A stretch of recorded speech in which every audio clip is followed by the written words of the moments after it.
Hey guys, welcome back, and this is another one for my Audible click. So I have just finished listening to a book that when I say made me laugh, that would be an understatement.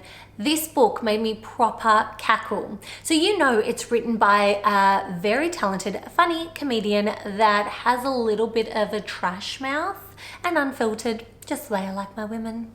I'm obviously talking about the one and only Ali Wong. Ali Wong's Dear Girls is so uplifting, it's absolutely hilarious, and like any good book, gives you some takeaways. Her book is written in a way that it's like a collection of lessons and stories for her two girls. So it covers things that they wouldn't have got to see, like how their mother, became who she is and how hard she worked to get there. Things like her past relationships and also how she met their father. And then it also covers some really, really tragic moments and some really deeply personal moments in Ali Wong's life, like her miscarriage that actually happened before her first daughter. It's written in a letter form, so her girls have something to look back on. And she attributes, I guess, her inspiration for this book to her dad, which unfortunately passed away. And, she still has so much that she wants to ask him and stories that she would love to hear of, how he became successful. I can absolutely relate to this.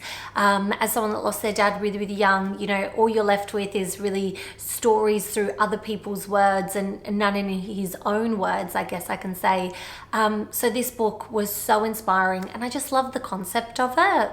This is a super fun, easy to read / listen to book that covers so many deeply personal moments and has so many lessons for us to take away. Apart from laughing my head off as I went for my daily walks, I have also, I would say, got 3 key takeaways that I will proper cherish for life. So 1, to embrace my culture unapologetically.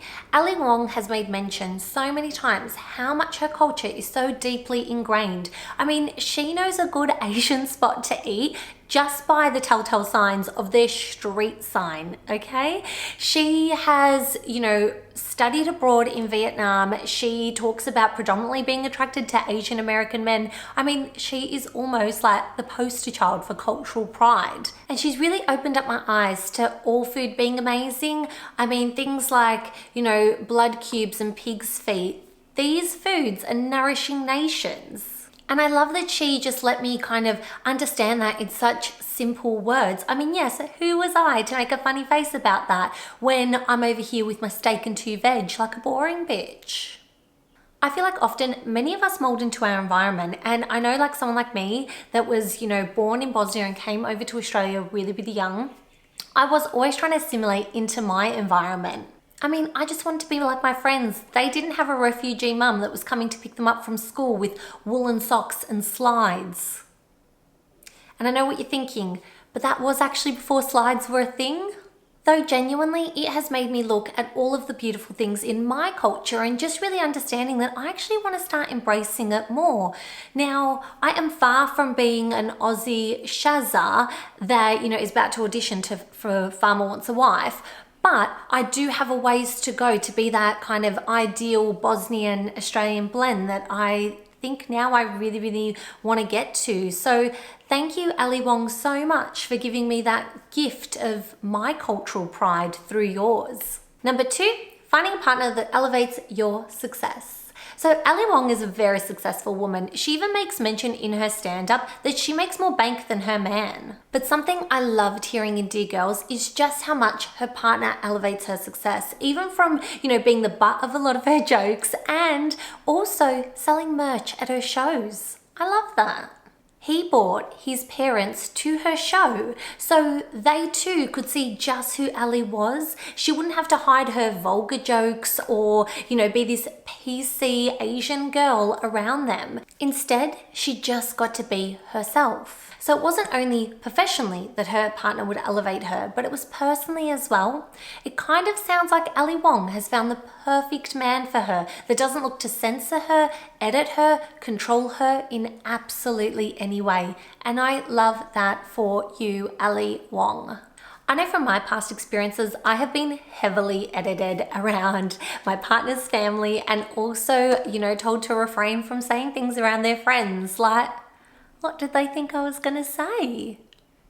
I have met people before, So when I heard how free Ali gets to be in her relationship, it proper gave me just joy and sang to me beyond the pages. Number 3, cheap weddings aren't just for poor people. Ali Wong pretty much pulled a Kerry Bradshaw, and yes, slightly less glamorous, but she actually got married at City Hall and kept it no muss, no fuss. And that's with all of her fame and all of her money. Her dress was BCBG that she actually found on eBay to keep the costs even lower, which probably kind of worked out because she actually tore a hole in it with her heel as she was stepping out of the cab to get to City Hall. Now, most brides, probably myself, would have had an absolute mini heart attack because your dress is already ruined before everyone kind of gets to see you. But Ali Wong just thought, whatever, it's just good luck.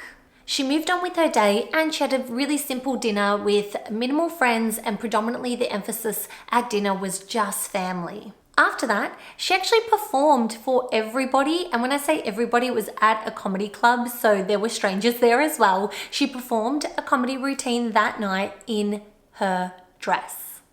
Now, I can't say this is my dream wedding, but I absolutely love that she's given no Fs in regards to having a conventional wedding. She's done it in her very own unique way, and I really hope that one day I get the strength to do that for myself and have my very own unique wedding. So, listen here, future husband. My wedding will not be your mum's dream. It will not be my mum's dream. It will be my dream, where you'll get to feature in it. Lucky boy.